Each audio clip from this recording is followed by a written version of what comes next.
How scary is that, though? I mean, on all of the days for it to have happened on Remembrance I Sunday, know. it's just Hmm. the timing couldn't have been more poignant in some respects, because I think it might have helped so many of us, if we'd heard on the day, remember what the sacrifice was all about. And it seems we've slipped so far, not even 100 years since World War II, but obviously over 100 since World War One. But pretty scary stuff. I think there's so many people who tweet and who are journalists that are now just fearful for everything they write, and any little bit of criticism they have is just under complete scrutiny by the police. It's insane. Chloe, Yeah. did you know that about Reason's early days where, I was, because you weren't here at the very start when we launched this channel. Hmm. And, I went through exactly what Alison is going through right now. And, it, you sort of think, well, I'm going to say whatever I want because, I think it's a cause worth fighting for. And at the time, I was talking about Black Lives Matter and interviewing Dr. David Starkey, Hmm. who, as a consequence, by the way, lost everything, which I don't think was remotely proportionate. And I experienced it firsthand, the chilling censorship that's running through British life, which is making people think that they can't say things. And I think this is all deliberate. I really do. It's the British policing, the College of Policing. They release guidance on these things. And I think it's deliberate guidance pushed by activists to actually encourage people to shut their mouths.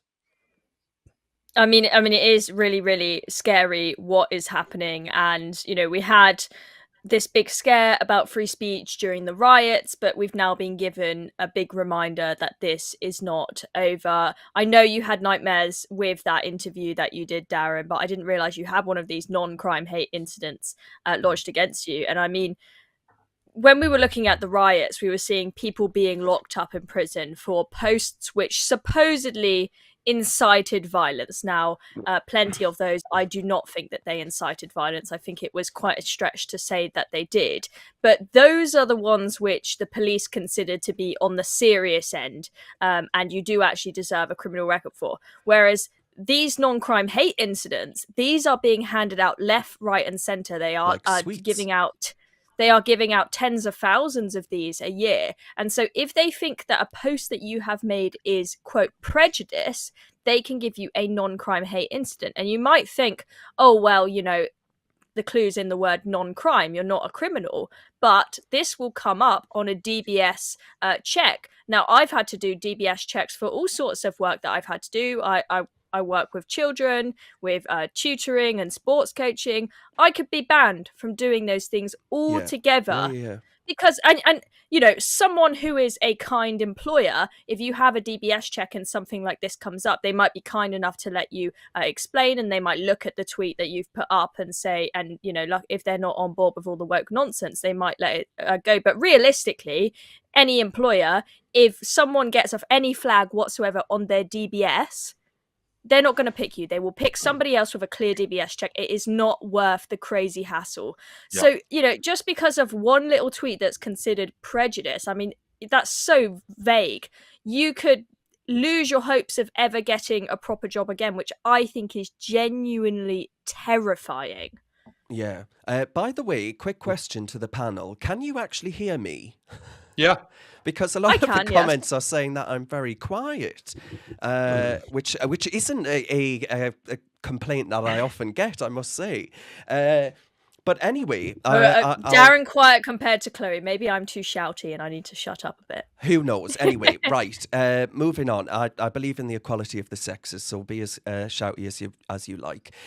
Eunice, are you worried about this? Because you're vocal. I mean, you speak about issues such as the one issue that you both have spoken about, and by both I mean you and Allison Pearson. I think this goes back because they said a year ago, well, what do we know that happened a year ago that Alison was very vocal on, and she's been very supportive of Britain's Jewish community while talking about Hamas. I think it's related to these issues, and that actually she's probably had a vexatious complaint made against her around these issues. Does that concern you? Yes, and I just want to echo what Chloe said, because think about it. If you have a criminal record, then for example, you can't go to America, and it also restricts your, chances of traveling. It restricts your chances of getting a job. So just because you have an opinion on social media, but that's what they do. They do these things to shut people up. But I feel like people need to be more resilient. In terms of Allison Pearson, I actually don't think what she said was that offensive. As a matter of fact, I do think there's a rise of Islamism and there's a rise in terrorist related groups in the UK, and we should be allowed to criticize bad ideas. And I really salute Elon Musk. I don't think we should cower down. I know a lot of people are going to see this, and because of the reasons already stated, people are going to be like, oh, I don't want to lose my job. I don't want to do Yeah. this. I don't want to do that. I don't want to get a criminal record. But at the end of the day, this is how tyrants take control, by doing these incremental things, shutting people up step by step by step. And I just don't think we should give in. This is ridiculous. I give you an example of what happened in my country when the Islamic Republic came. At first, they were like, no, you don't have to wear the hijab. Then after 1 year, they started imposing it. And now you have to be Yes. covered head to toe. And that's what happens over time if you don't challenge these things.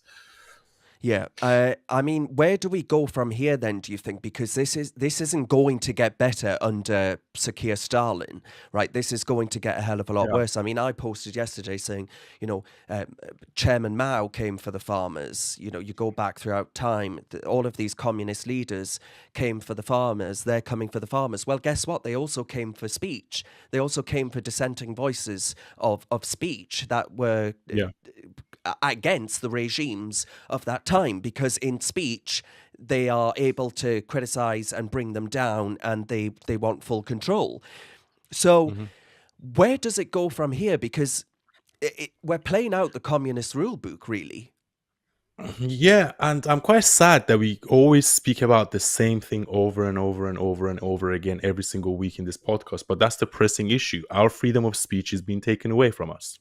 Okay, and that is a very important thing. The reason why it's the First Amendment in America is because freedom of speech is the most important thing in a democracy. When you don't have freedom of speech, then everything else collapses with it. And I mean, Trump winning gives me some hope. I hope maybe he can put some pressure on, or maybe Elon Musk can do something to, as he done a few months ago with the whole two-tier policing. And I feel like that will almost shame this Labour government into, maybe not taking action or maybe changing the laws, because this is ridiculous. Just because you have an opinion, it doesn't mean you're inciting violence. Inciting violence under the current rule book means specifically saying, okay, tonight, go to this address and kill Chloe Dobbs doing that. That is inciting violence, for example. Yes, please don't do but that. Don't give them any ideas, Eunice. Yeah, no, I don't want to give anyone any ideas. I'm sure you have enough enemies already, Chloe. But that's what it means. It doesn't mean saying, oh, I disagree with Hamas, or I disagree with Islam or Judaism or anything as an ideology. That's not inciting violence. You should be able to criticize bad ideas in society. And it just shows how much of a coward this government is, because they don't want to get criticized themselves. They hide behind this, cloud of empathy and we care about people so much. No, you're just trying to protect yourselves because you're corrupted and you're trying not to be exposed. Yeah, I mean, the fact of the matter is, Alex, that you might actually have a non-crime hate incident, but you just don't know about it because, you don't have to be told. The police don't have to notify you. A complaint's made, and if the police determine that actually it's not of criminal merit, then they will record it against your name. And the only way you'd be able to find out about it is through a freedom of information request to the constabulary in question. So there is... To me, that is textbook Orwell. Yeah. You just nailed it. And I was talking about this earlier on today. I mean, we've seen, obviously, Trump's got this new Department of Government Efficiency, and he's, going to be scrapping a bunch of government departments and giving people transparency. And one of the things that we've seen, this slow move over centuries and generations, is that government cover up and hide more and more and more from the British public as time goes by. That allows this level of cronyism and corruption we've seen, astounding levels from Labour in their first 18 weeks. 18 weeks, and we've seen record levels of corruption and cronyism exposed again and again. And unfortunately, what's happened is a subdued public who have been completely battered down by and had the weaponization of the police force and lawfare against our own citizens to scare you into complying. It is textbook Orwell. It's thought speech. It's literally stopping freedom of expression in its tracks in order to create this sort of socialist agenda that has lasted a really long time, and we just keep on getting closer and closer to George Orwell's vision every year that goes by, and it feels now that we're on the roller coaster and we're going up this massive hill that doesn't seem to go backwards. I'm just absolutely terrified. I think that anyone who has to second guess writing a tweet, I mean, for God's sake, how far have we got? I put up the crime stats in Essex. That's where Allison Pearson was arrested. Sorry, not arrested, but was warned in Essex.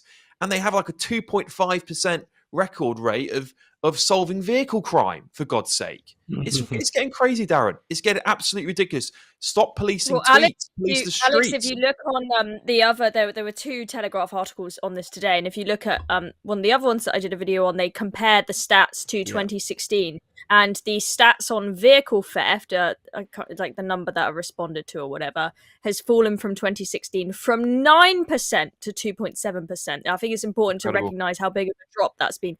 That is absolutely appalling. And you see similar stats for burglaries and whatnot, arrests per officer. It used to be around 2008, it was above 10. Now we're looking at about 4.5 arrests per year per officer. And I highly doubt that is because the people on the streets of Britain are more behaved. It's because they're too busy knocking on doors, complaining about people's tweets and whatnot. And I mean, I really think that this non-crime hate incident thing, and I didn't realize that you don't have to be told about that. That's a good point, Darren. I feel like giving people this non-crime hate incident where you then can't get a job, I mean, it is just like the social credit score thing in China. Literally, I mean, you say it's textbook Orwell, Darren. I think it absolutely is. But I mean, I'm so grateful for Elon Musk. Like, I feel like he's really stood up for us, and it's a shame that he is not a Brit here in Britain who's able to have more power. But I think the fact that he is so close to Trump now, that gives me faith, because I think that Elon, he really cares about us. He really cares about what's going on. He's been really taken up, he's such a busy man. I mean, he's running, I can't even count how many huge businesses, yet he still takes the time to call out Keir Starmer, the British police, when this horrendous stuff happens to us on X. And he's spoken about it on several podcasts. So, I just hope that if the situation here gets a lot worse, at least whilst Trump is in power, that Elon will say to Trump, like, look, you need to do something, like put a sanction on the UK, like, use tariffs, Trump loves using tariffs to try and get people to behave. Do something to make the Brits behave and give people their free speech back. I really hope that Elon and Trump will stand up for us if it gets really bad. Well, one thing I would say is that I actually think that the constant simultaneous pursuit of freedom by the Americans in whether that be censorship online, whether that be on taxes, whether that be on how they treat their farmers, whether that be on a whole host of issues, I think the contrast between what the Labour government are doing, this sort of sclerotic approach of being absolutely unable to do anything other than clamp down on people's freedom and liberty, that actually the British people will look across the pond and all the news articles coming out of America and be like, hang on a minute, why are we suffering in this country? Our pensioners are freezing whilst Ed Miliband jets around the world being a complete and utter millionaire menace, effectively, and making us colder and poorer. And all these other things, whilst America is prospering, it's warm, it's going to have energy security, it's going to have the right to say whatever it wants under its various amendments, and that actually this country is going to hell in a handcart. So I think the Trump administration coming in will be a blessing ultimately for the United Kingdom, and I really mean that. I'm delighted. I'm still delighted. Maybe I'll never not be delighted. It feels like 2016 all over again, and that was a pretty good year to me. Alex, I just really wanted to quickly say something off the back of what was brought up earlier, because, we talk to a lot of young people in what we do with Reasoned. And I have had countless young people tell me time and time again, they would love to get on Twitter and they would love to use social media and do what we do, but they are so scared they will never have a job.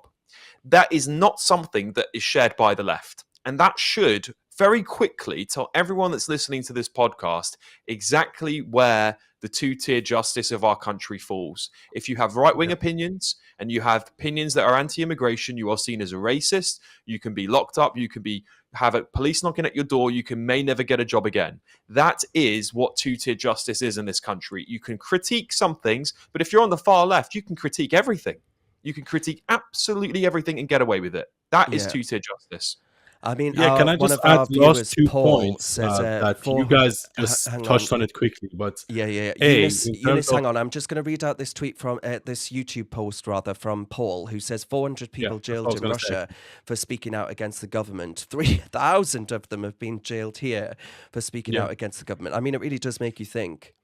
Yeah, that's what Konstantin Kisin said. I don't know if you know him from trigonometry. There was a Russia, authoritarian Putin, so bad, blah blah blah. But only 400 people went to jail there compared to 3,000. And as Chloe said, this is a social credit system. There's soon going to be a system where we're going to have social credit, and then it's going to keep track of everything that you said on Twitter. And then soon, before you know it, they'll say, well, you had one too many offensive tweets, so we're going to stop access to your money, or you have to come and see us in a police station. So we are heading that direction unless we manage to get out of this somehow. My friends, if you're still watching, thank you very much. And I've got a request for you. Thanks to viewers like you, Recent UK, we're on a roll. We're standing up to the woke brigade and championing British pride, especially for the next generation. We're one of the only voices out there that are actually targeting young Brits, seeking to wake them up from this lefty fog and reminding them of what it means to be British. And here's the deal. I want us to go further than that. I want to see Reasoned take on the mainstream left-wing media, a dominant culture here in Britain. We're aiming to expand with more presenters, with hard-hitting documentaries, with live events, with crash courses, the lot. But for that, we need you. We're picking one day to fundraise for this next level project, and that's where you at home come in. We're asking if you'd sign up to share our fundraiser link with your friends and networks on the big day itself. It's a small ask with the potential for a massive impact. Plus, the top fundraisers, you'll bag yourself exclusive goodies and a chance to meet some very special guests, VIPs.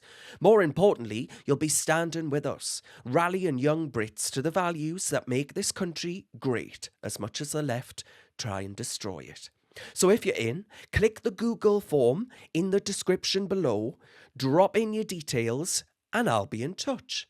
Cheers very much. Let's make it happen together.